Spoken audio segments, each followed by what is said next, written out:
ଭିତରେ ଚାଉମିନ ଅଛି ସେୟା ଚାଉମିନ ଆଜି ରବିବାର ଚିକେନ ଚାଉମିନ କରିଦେ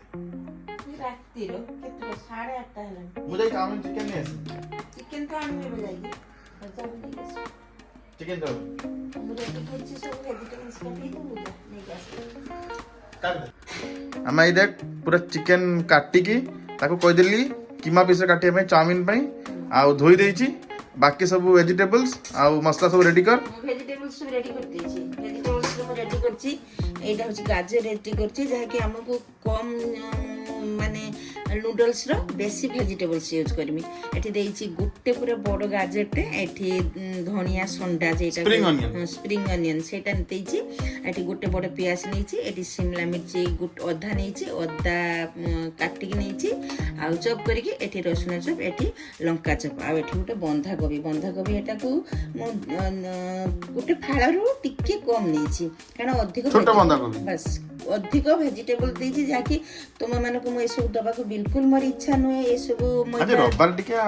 परीक्षा सइला मोइटा जिंस मते इच्छा नय तुम मन देबा जेति गति जिद्दी कलो सेते मासे 2 मास रे थरे लेखा म तुम करि के दउछि आ एठी मु दीटा अंडा हले बाकी मु रेडी करछि सब कोन मठी लूण अल्प टिके लूण देली परिमाण हिसाब रे एठी हळदी देली एठी लाल मिर्ची पाउडर देली आ तापरे मु एठी देली अदा रसुण पेस्ट ताकू टिके भल भाबरे मु मैरिनेट करदेनी चिकन टाकू प्रथमे केते मिनिट मैरिनेट करइबो मैरिनेट करी के रखू आखु पुनी ए सब जुगाड़ जंत्र करले हे जाइथिबे तथापि भी 5-6 मिनिट सेति भीतर अधिक समय तो समय ना ना आकु प्रथमे मैरिनेट करबा आकु हेतिले हमको 10-15 मिनिट लागथांदा किंतु जेहेतु हम पाखरे समय नै आकु मैरिनेट करी के रखिबी तापरे मु बाकी जुगाड़ करू करू मोर ए मैरिनेट ठीक हो जाइथिबो ठीक अछि अगर हमें सब वेजिटेबल्स को भाजी की ये काढ़ आनबा गाजर दे देबा शिमला मिर्ची गाजर आ बंधा कोबीटा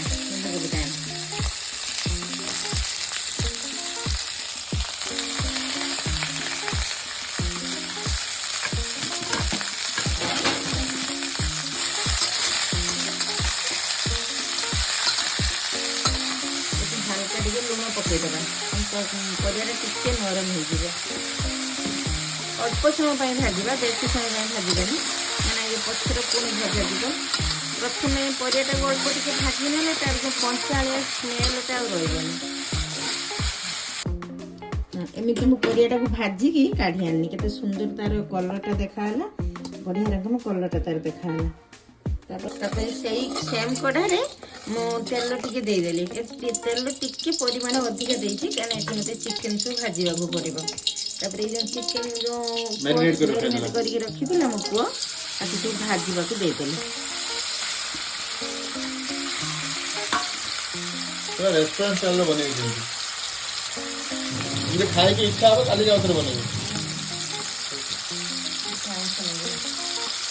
एମିତି ବନେଇନି କାଲି ଆଉଥରେ ବନେଇବାକୁ ପଡ଼ିବ ସପ୍ତାହର ମଇଦା ଜିନିଷ ତ 3-4 ଥର ଦେଖି ଜିମ୍ ଯାଇକି ନା ପତଳା ହେଇଯିବ ସେଥିପାଇଁ କହିଲି ମାମା ମୁଁ କାହିଁକି ପତଳା ହେଇନି ଚିକେନଟା ହେଇଗଲାଣି ଭଲ ରକମ କାଢ଼ି ପକେଇବା ଭଲ ରକମ ସିଝିଗଲାଣି ଜଲ୍ଦି କମ ତ ଭୋକ ଲାଗିଲାଣି ମୁଁ ରହିପାରିବିନି ହେଇଗଲାଣି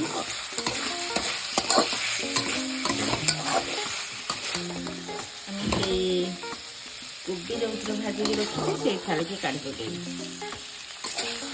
आ मैं रही पारिबनी जति टाइम तो होटल खाई सारी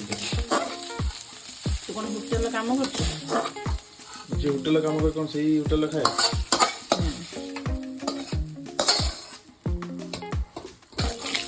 सही तेल रे बेसी तेल दबा एक तो मते सब खाद्य एते पसंद नुह एते बेसी पसंद नहीं से तेल थिला से तेल रे मठी अदा जो चॉप करके रखी थी दे देली रसुन चॉप करके जो रखी थी दे देली कंचा लंका चॉप करके रखी थी दे देली ताको टिके भलो भाबरे हे गला परे हम प्याज देबा टिके भलो रे संतुली नबा ता स्मेलटा बढ़िया रकम आसीबो अदा रसुन होटल सेन बना आसीबो तो कारण अदा रसुन कंचा लंका स्मेलटा टिके अलग टाइप रो आसी एक पियाज आउ ପିଆଜ ସଣ୍ଡା ଏକାବେଳେ ଦେଇଦେବା। ये सोंडा नाम इंग्लिश रे तो स्प्रिंग ऑनियन ହଁ ସେଇଆ तो स्प्रिंग ऑनियन ମୋ ଫଲୋଅର୍ସ ମାନେ ଠିକ୍ ବୁଝିପାରିବେ, ସେ ଜାଣିଛନ୍ତି, ସେ ବୁଝି ନେବେ, ମ୍ୟାନେଜ କରିନେବେ ସେ ମୋତେ। ଏବେ अंडा भजा हबा ना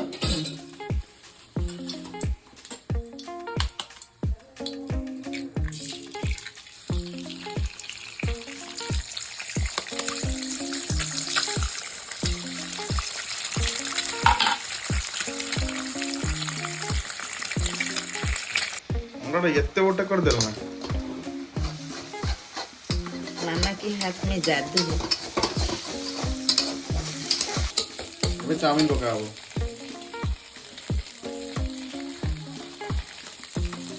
এটা মোর চাউমিনটা ମୁଁ বয়েল କରିକି ଆଗରୁ ରଖିଦେଇଥିଲି। ଯେତେବେଳେ ତୁ ଚିକେନ ଆଣିତେ କଲୁ ନା ମୁଁ ବଏଲ କରିଦେଇଥିଲି ସେଥିରେ।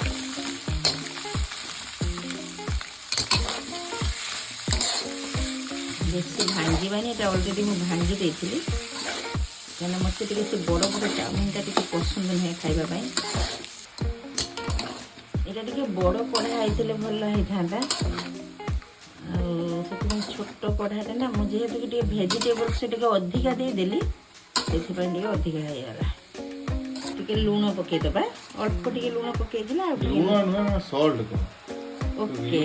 ସଲ୍ଟ ବି ପକେଇବା ପରିମାଣ ହିସାବରେ ସ୍ୱାଦ ଅନୁସାରେ। ହଳଦୀ ଟିକେ ପକେଇବି, ହଳଦୀ ପକାନା ଭଲ ଲାଗିବନି, କିନ୍ତୁ ଆକ୍ଚୁଆଲି ହଳଦୀ ପଡ଼େନି, ଅଳ୍ପ ଟିକେ ହଳଦୀ ପକେଇଦେବା। ଆଉ ତାପରେ ଏଠି ମୁଁ ଦେଲି ଲଙ୍କା ଗୁଣ୍ଡ, କାଶ୍ମୀରୀ ରେଡ୍ ଚିଲି ପାଉଡର, ବେଶୀ ଦେବାନି, କମ୍ ଦେବା। ତାପରେ ଯାହାକୁ ପସନ୍ଦ ଚାଇନା ସଲ୍ଟ ଦେଇପାରିବେ, ନହେଲେ ସ୍କିପ୍ କରିବେ। ମୁଁ କିନ୍ତୁ ଚାଇନା ସଲ୍ଟ ଦେବିନି, ଟିକେ ଗୋଲମରିଚ ଗୁଣ୍ଡ ଦେଇଦେବା। ମୁଁ କିନ୍ତୁ ଚାଇନା ସଲ୍ଟ ଦେବିନି, ଯେମାନେ ଯେହେତୁ ଛୁଆମାନେ ଖାଉଛନ୍ତି ମୁଁ ସେମାନଙ୍କୁ ଏତେ ରିଚ୍ ଖାଦ୍ୟ ଦିଏ ନାହିଁ। ତାପରେ ମୁଁ ଏଇଠି ଦେଲି ଏଇଟା କ'ଣ ଫୁଲବା, ଏଇଟା ଟିକେ ମୁଁ ଏଇଠି ସୋୟା ସସ୍ ଦେଇଦେଲି ପରିମାଣ ହିସାବରେ।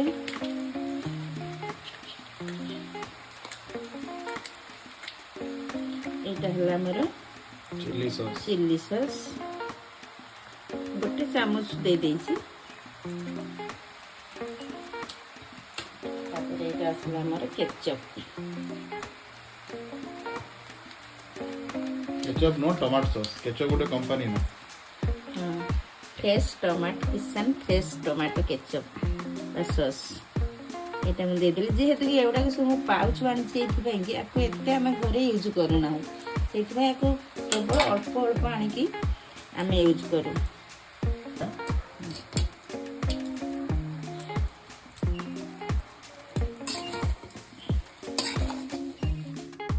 ଭଲ ଲାଗୁଛି टेस्ट कर बिना टेस्ट कर ଫୁଙ୍କି ଖା ଥଣ୍ଡା ଗରମ ଭଲ ଲାଗୁଛି। अरे आगे रेटिंग को खाली खाई चलने कौन हबो शब्द नहीं कहया स्पीचलेस स्पीचलेस